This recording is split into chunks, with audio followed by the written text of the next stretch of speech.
Hello and welcome back to the Shabby Chic Vintage Chicks. Today we're going to be working on this rustic frame.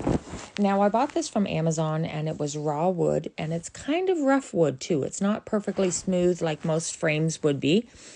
So I want this to look really rustic, like really old. So what I've done is I've put a base coat of black chalk paint on, and it is licorice done by Country Chic, and let that dry. Now what I'm doing is I'm using Vaseline, and I'm using the end of my multi-tool just to add some spots of Vaseline. And it's really like not a lot. It's just barely dip it in and touch it to it, and it's leaving little lines of Vaseline on it, okay? If you don't have a multi-tool, you could also use a popsicle stick or something like that. Now what I'm doing is immediately after, I'm going to apply a thick coat of white chalk paint. Now this is our brightest white. It is Simplicity from Country Chic, and it's a really thick coat, and I'll show you up close after. But if you're not a painter and you're like, I wish I could paint, but I can't paint, this is the project for you because it doesn't have to be neat and tidy.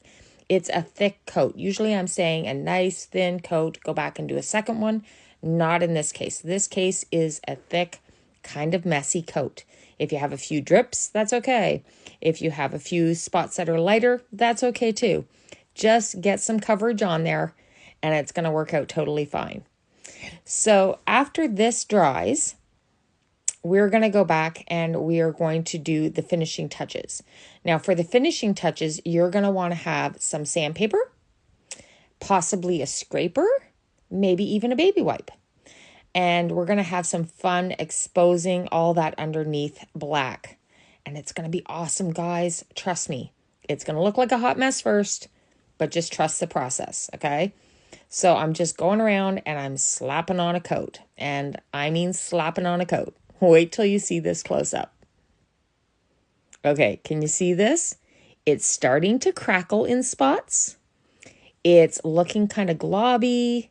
It's got some spots that even look like it's mist, and that's because the Vaseline has smudged and it won't adhere where Vaseline is. There's some spots that look a little chunky, a little drippy, some that look like it might need another coat, and it's all going to be okay. Okay, so it's the next morning and I'm ready to remove any excess paint. So I started off with the scraper and it did remove some. But I realized quickly that the sandpaper was going to do a much better job. So this is no pressure at all with a 220 grit sandpaper.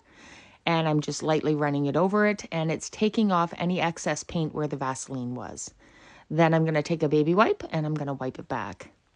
Now I'm realizing as I'm doing this, the baby wipe is doing a good enough job. Like I don't need the sandpaper except for to smooth out any chunks that I didn't like in the paint job. Now remember, we did want some of those chunks because I want this to be rustic, but there was a couple that were just a little excessive.